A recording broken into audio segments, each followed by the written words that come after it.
लोगों ने हमसे कहा, सफ़र करने से डर नहीं लगता। हमने भी कहा, डर हमको भी लगता है। जी हाँ, डर हमको भी लगता है रास्ते के सन्नाटे से, लेकिन एक सफ़र पर ए दिल अब जाना तो होगा। तभी तो मीर दर्द ने कहा है, सैर कर दुनिया की काफिल जिंदगानी फिर कहाँ। जिंदगी गर कुछ रही तो ये जवानी फिर कहाँ। क्योंकि एक बार उम्र बीतने के बाद फिर सफ़र करना आसान नहीं रह जाता। तो अगर उम्र है तो सफ़र कर लो, क्योंकि कोशिश करोगे तो मंजिल ज़रूर मिलेगी। हाँ, कोशिश कर मंजिल मिलेगी, आज नहीं तो कल मिलेगी।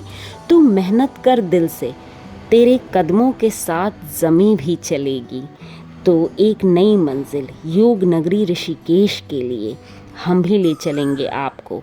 तो सब्सक्राइब कीजिए और आगे बने रहिए।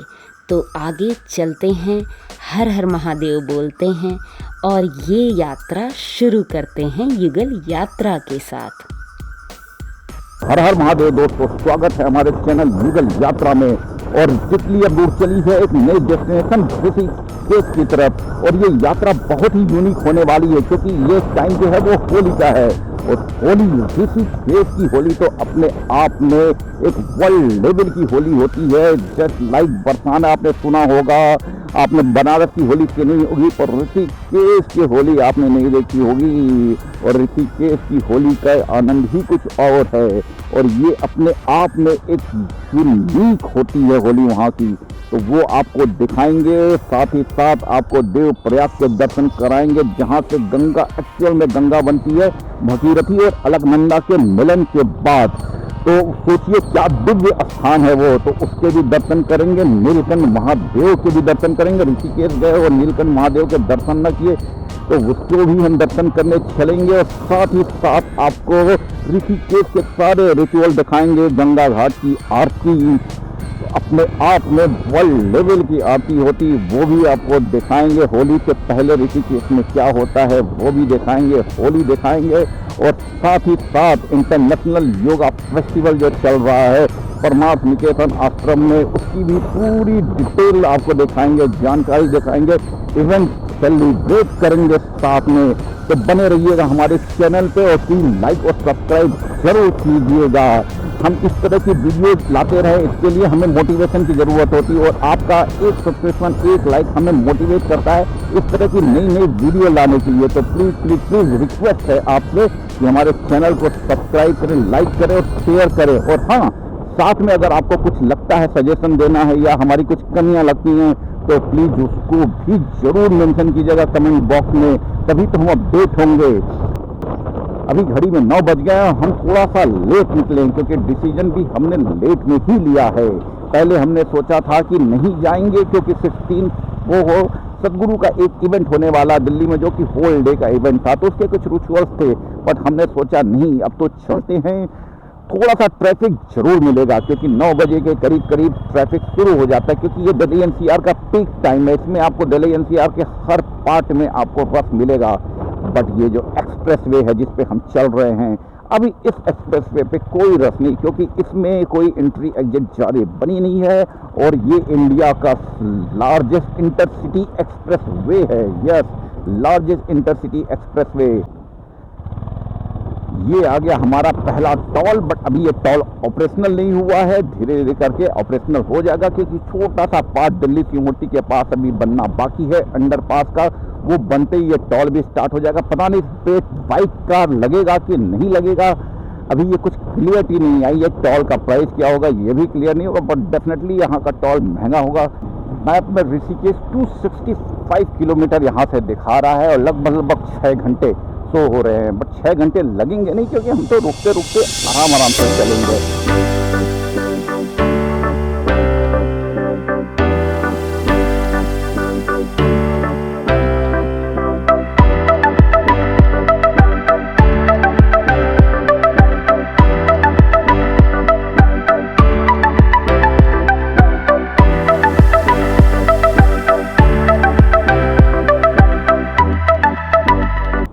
मैंने कहा था ना ट्रैफिक मिलनी है, क्योंकि हमने टाइम ही ऐसे निकले हैं कि यहाँ पे ट्रैफिक मिलनी। वैसे इस पॉइंट पे तो आजकल वैसे भी ट्रैफिक रहती है, क्योंकि ये भी यहाँ कंस्ट्रक्शन चल रहा है, अंडरपास का काम हो रहा है। तो यहाँ पे ट्रैफिक वैसे भी मिलती है।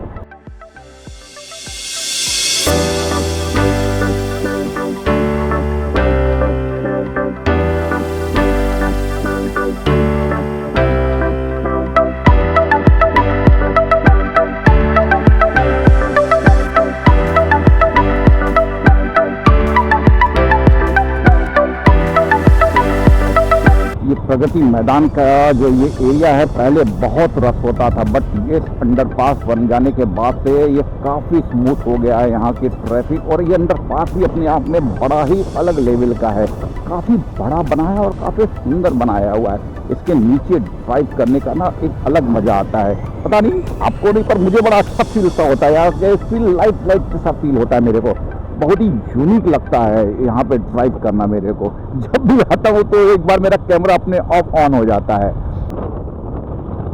अच्छा, एक इम्पॉर्टेंट चीज़ कि अगर आप ऋषिकेश जा रहे हैं और स्पेशली बाइक से जा रहे हैं तो आप ये ध्यान रखिएगा कि मेरठ एक्सप्रेसवे पे बाइक अलाउ नहीं है, तो आप बाइक से नहीं जा सकते मेरठ एक्सप्रेसवे पे।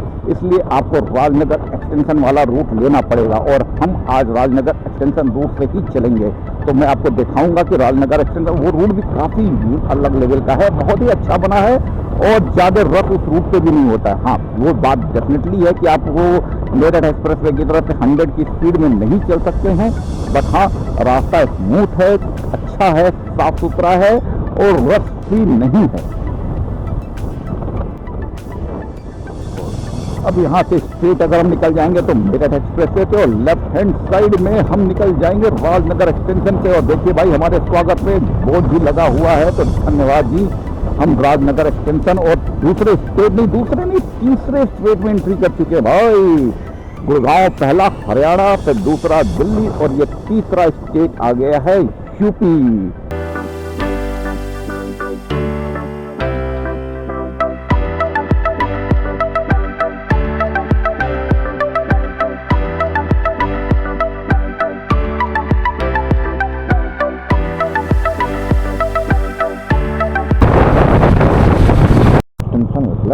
मेरठ एंड हरिद्वार वाइट, लोनी भी लेफ्ट बाई, तो हम यहाँ तो वाइट ले लेंगे। ये बड़ा सा राउंड अबाउट है, मोहन नगर लेफ्ट, मेरठ वाइट, तो भाई हमने वाइट ले लिया और फिर यहाँ से ऐसे बनना है। लो जी, ये पहला मेट्रो स्टेशन दिख गया। ये दिल्ली मेरठ RRTS प्रोजेक्ट के अंतर्गत में आता है और ये लगभग 82 किलोमीटर का प्रोजेक्ट है जो कि ऑलरेडी ऑपरेशनल हो गया। काफ़ी तेज़ी से ये प्रोजेक्ट काम हुआ है और अब तो ये मेरठ तक ऑपरेशनल हो चुका है। 100 की एवरेज स्पीड है, वैसे तो 180 की स्पीड बोलते हैं, बट एवरेज 100 की करीब ऑपरेशनल 160 के करीब की एवरेज स्पीड है। लगभग 22 स्टेशन टोटल आते हैं। तो अगर आप मेरठ आना चाहते हैं तो आज के डेट में आप वाया RRTS के थ्रू भी आ सकते हैं। आज ये हमें फिर से गंगा कैनाल वाले रास्ते से दिखा रहा है। ये मैं गंगा कैनाल, मैं फर्स्ट टाइम जब तितली से गए थे तो इसी रास्ते से लेफ्ट मुड़ गए थे भाई, पर इस रास्ते से नहीं जाना है। क्यों हमें बार बार इसी रास्ते से दिखा रहा है? अब हम तो स्ट्रेट चलेंगे, स्ट्रेट। ये यूजुअल रास्ता है कार वालों के लिए। ये बार बार हमें इस तरह, देखो अब की बार मैप में दिखा रहा, फिर यहाँ से मुड़ गए। हम यहाँ से ऐसे मुड़ करके फिर उस रास्ते पे गए थे, रानी क्या मूड कर गया था। पर यह है कि उस रास्ते के भी नज़ारे बहुत ही खूबसूरत थे। बट वो गंगा कैनाल का भी रास्ता जो है, अगर आप जाना चाहो तो वो रास्ते को भी जा सकते हो। रास्ता बड़ा साफ सुथरा है, कोई ऐसी दिक्कत नहीं, रास्ते में कोई दिक्कत नहीं है। थोड़ा सा पतला जरूर है, बट जो नज़ारे हैं, व्यू हैं, वो भी अपने आप में यूनिक हैं।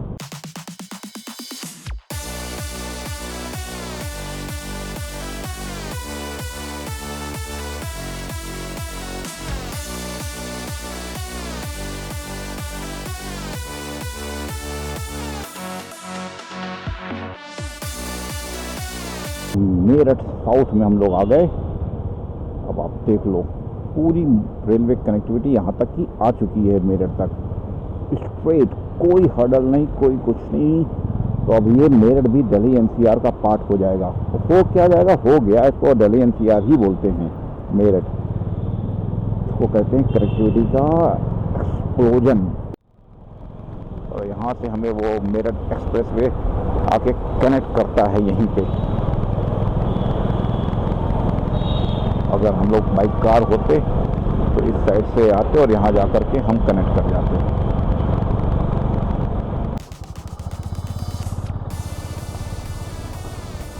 कहीं चाय पीते हैं, थोड़ी सी मस्ती करते हैं, थोड़ा सा रेस्ट करते हैं।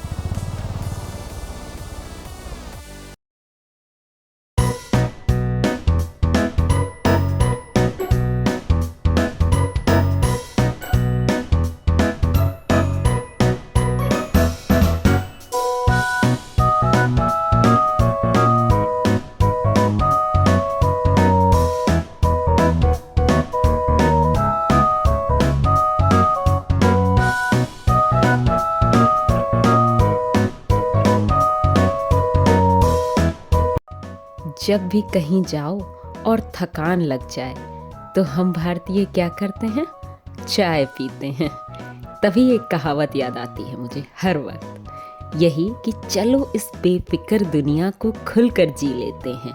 सब काम छोड़ो, पहले चाय पी लेते हैं।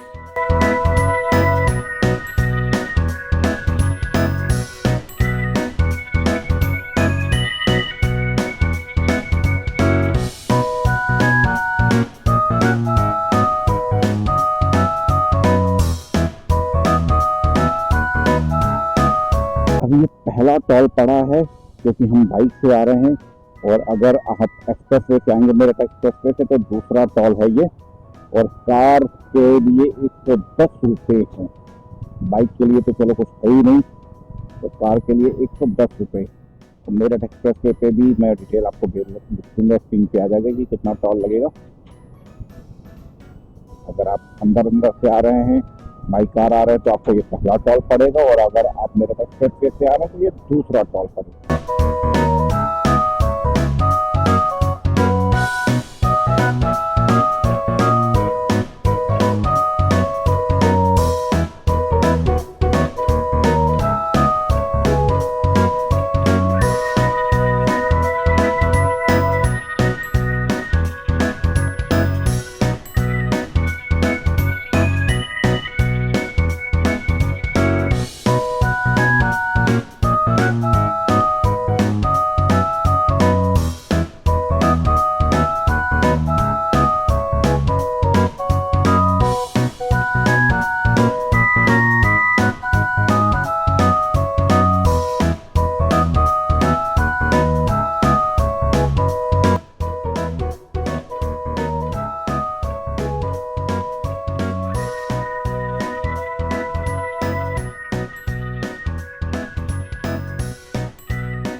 जब भी हम दोनों को थकान होती है तो हम रुक जाते हैं, समय नहीं देखते, बस रुक जाते हैं। और यहाँ पर तो हमारे दोस्त भी बन गए। तभी तो उनसे बोला कि सारे गमों की दवा लाया हूँ, बैठो दोस्तों, एक कप चाय लाया हूँ। क्योंकि जब चाय पियो तो सिर्फ एक ही बात याद आती है, मेरी तो बस एक ही राय है, दुनिया की सबसे बेहतरीन चीज़ चाय है। जब जी चाहे, जब मन करे, चाय पियो चाय। अब यहाँ से निकलते हैं द वेलवेस्टा से। श्वेता पेमेंट कर रही हैं और बहुत ही अच्छी चाय बन पी। एक बार अगर आप लोग इस रूट से आए तो जरूर आए। मुजफ्फरनगर में क्या, कौन सी जगह? मुजफ्फरनगर बाईपास, कुकड़ा बाईपास के पास है। बहुत ही अच्छी चाय लगी, हमें तो काफी मजा आया, और काफी नए लोग भी हमें मिले, मजा आया। कैसी लगी चाय सर? चाय बहुत क्वांटिटी बहुत है, क्वालिटी और क्वांटिटी दोनों। क्वांटिटी भी ज्यादा थी, क्वांटिटी भी ज्यादा थी, क्वालिटी भी ज्यादा थी। क्वांटिटी क्यों देते हैं? जगह बैठे हैं ना, यार नॉर्मल सिटी में चाय पीने वाला आदमी आता है, हाँ 3 घंटे 4 घंटे के बाद में रुकता है तो अच्छी क्वांटिटी में चाय। और क्वालिटी का हम ध्यान रखते हैं। हाँ, क्योंकि आपने टेस्ट किया क्वालिटी का आपको पता नहीं सब, क्योंकि वही जैसे ही मैंने उठा मैंने कहा इतनी चाय, क्योंकि फिर बाद में पिया तो अच्छी भी लगी, ऐसा नहीं हुआ कि पूरी चाय खत्म कर दी हमने। हर जगह से बढ़ने में मुझे तुरंत छुट्टी हो जाए। NH 709 AD शामली पानीपत के लिए लेफ्ट, हरिद्वार के लिए हमें स्ट्रेट निकलना है। टोल रोड समाप्त हो चुका है। अब टोल रोड वैसे यहाँ क्या मतलब है, बट टोल तो लगता ही है ना भाई, तो देना तो पड़ता ही है। आई नहीं दिया इतनी देर में, मैंने सोचा तीसरा टोल आ गया, लिखा तो था टोल रोड प्रारंभ, टोल अभी तक आया नहीं, हो सकता अभी आगे हो। अभी तक तो हमें मिला नहीं। ताऊ हुक्के वाले हरियाणवी टूरिस्ट ढाबा, हुक्के वाले ताऊ जी भाई साहब हरियाणवी तो यहाँ इस रोड पे चलते ही चलते हैं। ये मेरठ मोदी नगर ये एक तरह से हरियाणा टची है भाई, लैंग्वेज भी काफ़ी हद तक मिलती जुलती है। और 309 तो बद्रीनाथ जी 347, रुद्रप्रयाग 239 और ऋषिकेश अभी 101 किलोमीटर है। तो अब फर्स्ट टारगेट पहले 101 कंप्लीट कर लेते हैं, उसके बाद से फिर देखते हैं देवप्रयाग। ये रुद्रप्रयाग का तो कोई मतलब ही नहीं बनता भाई, कहाँ रुद्रप्रयाग। नमः शिवाय, ओम नमः शिवाय, ओम नमः शिवाय। इधर गन्ने वाले बहुत लगे हुए, ताज़ा खेत में से गन्ने निकाल करके स्ट्रेट सामने लगा दिया और ताजे ताजे जूस पियो भाई। सामने गन्ने के खेत और ठीक सामने गन्ने के जूस देखो लाइन से लगे हुए हैं।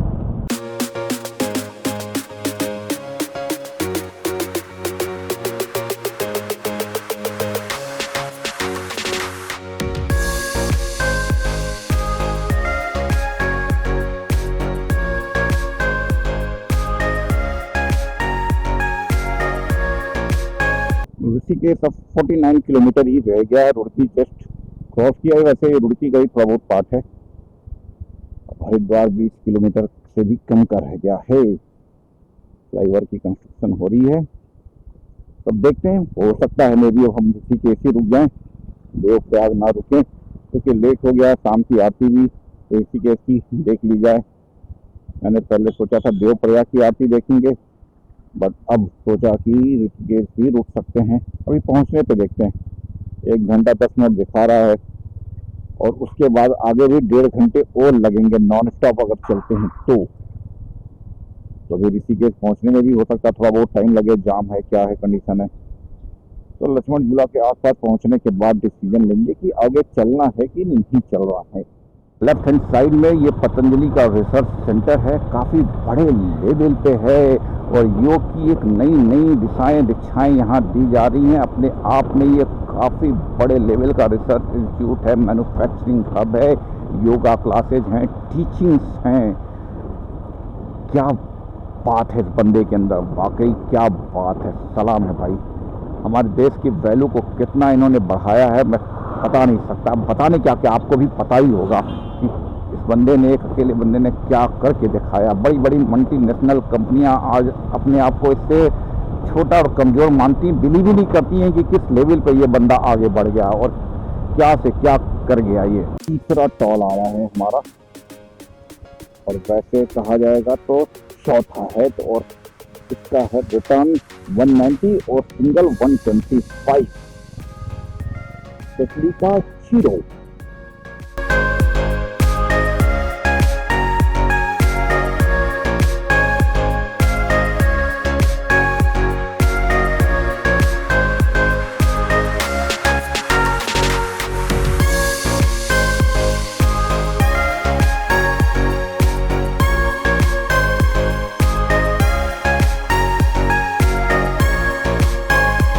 वाह,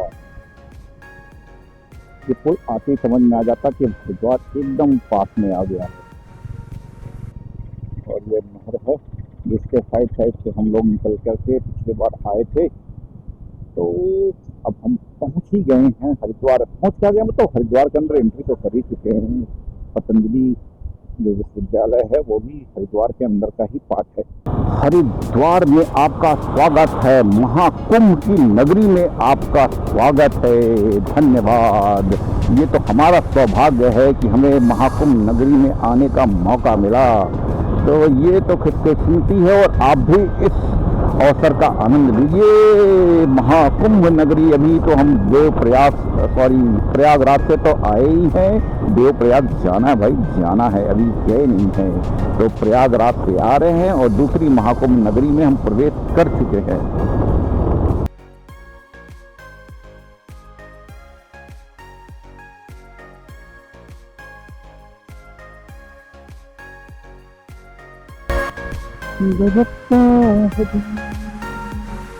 देखो जरा ये दीवानापन छोड़ो जरा। उसी के 26 किलोमीटर भाई, जॉली ग्रांट एयरपोर्ट 43, देहरादून 54। तो पहले तो हम ऋषिकेश पहुंचते हैं।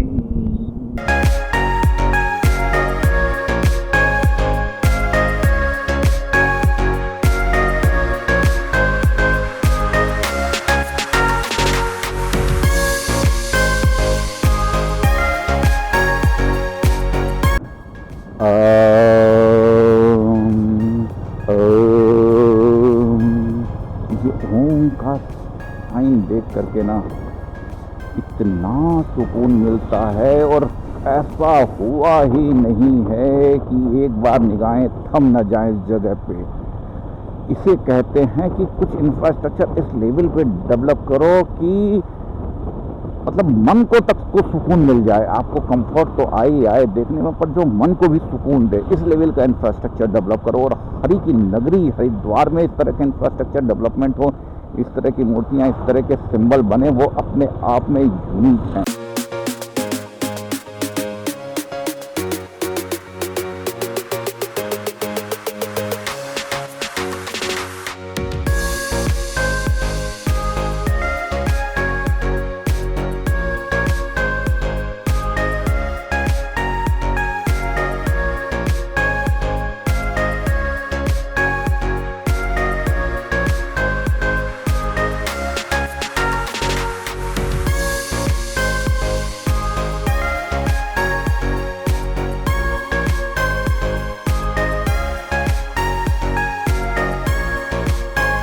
पर मैं ये जरूर कहूंगा, जो लोग हरिद्वार आकर के वापस चले जाते हैं, भाई हरिद्वार आए हो तो ऋषिकेश भी जरूर जाओ।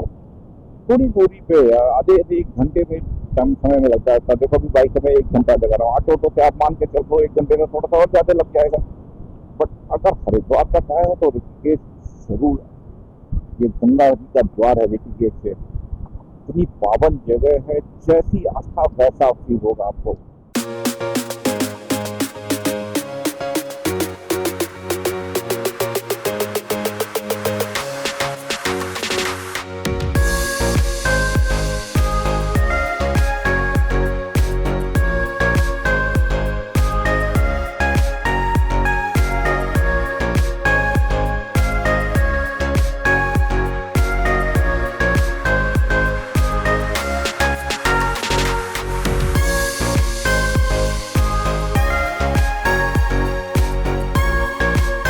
यह दिख रहा है वो राजा जी नेशनल पार्क का एरिया है। ये काफ़ी बड़े लेवल पे ये पार्क है, लगभग 820 स्क्वायर किलोमीटर का ये पार्क है और काफ़ी फेमस है। टाइगर है यहाँ पे, हाथी हैं और अक्सर यहाँ रोड पे दिख भी जाते हैं।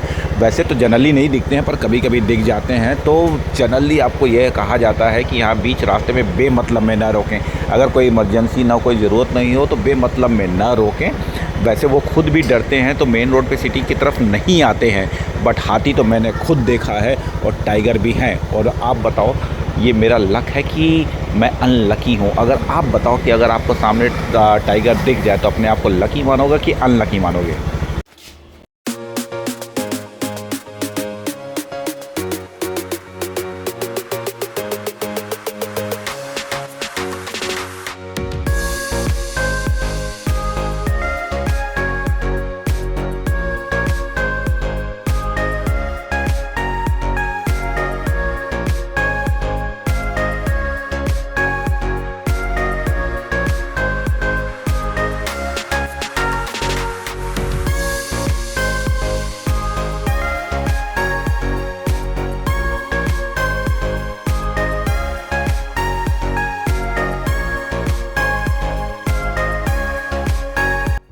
ये है वो रेलवे ट्रैक।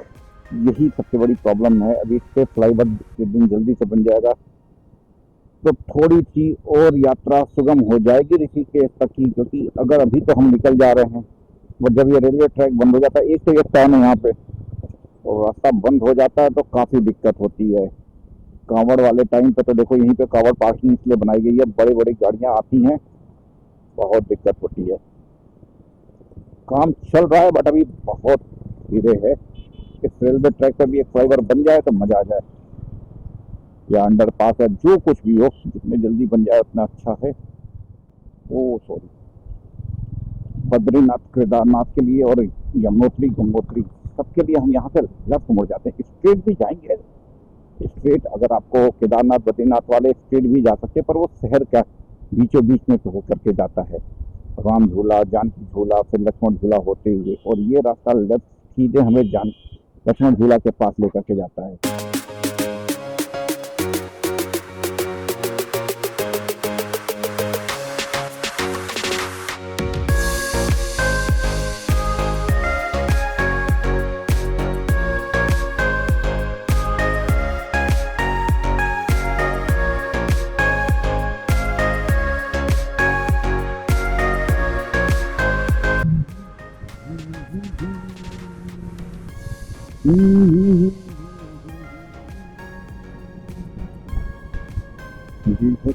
वादियां खुला आसमां।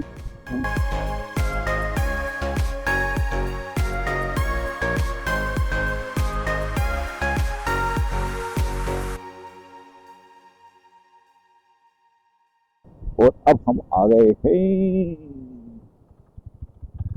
आप देख करके बताएं क्या है ये है ऋषिकेश का रेलवे स्टेशन।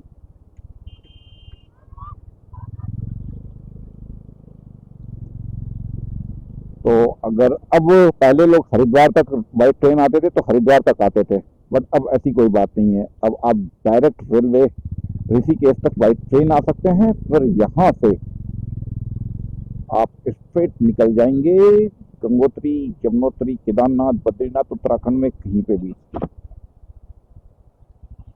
ये है ऋषिकेश का रेलवे स्टेशन।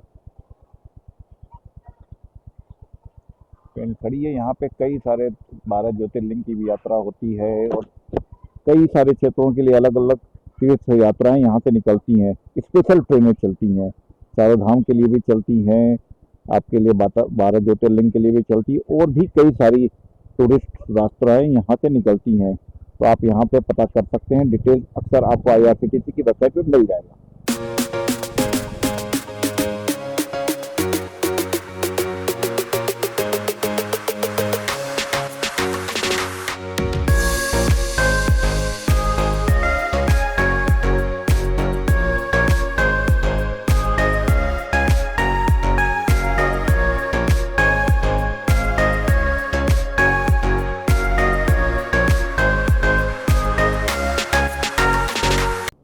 गौरा देवी चौक, स्ट्रेट ही चलना है, स्ट्रेट चलते रहता है।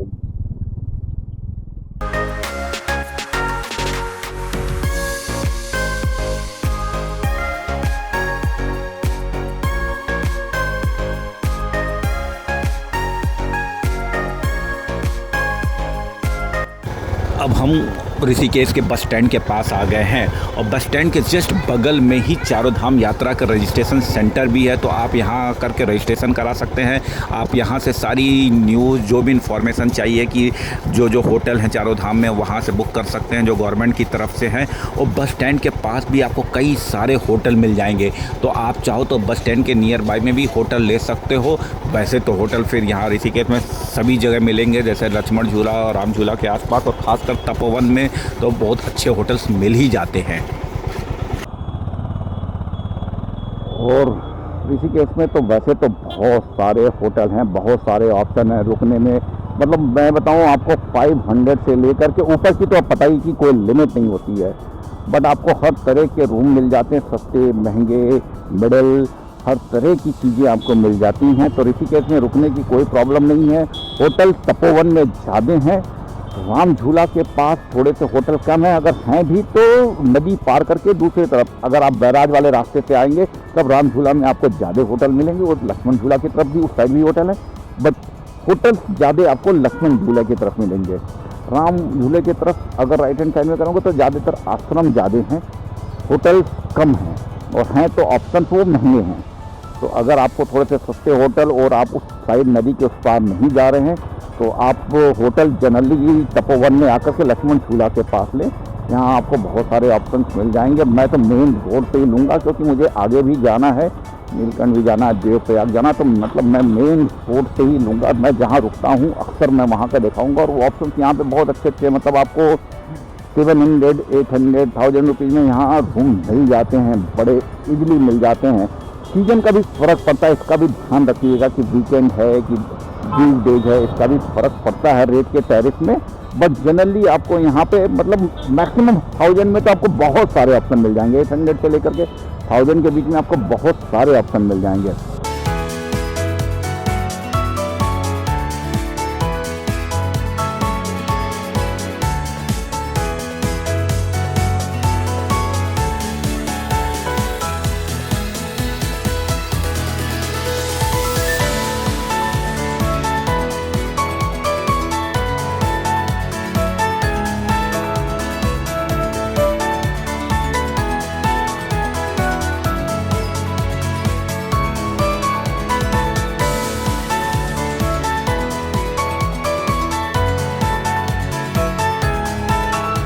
तो फाइनली हमें अपने होटल मिल गया ग्रांड हवेली। हम अक्सर यहाँ पे भी रुक जाते हैं। यात्रा का एक और लक्ष्य पूरा हो गया।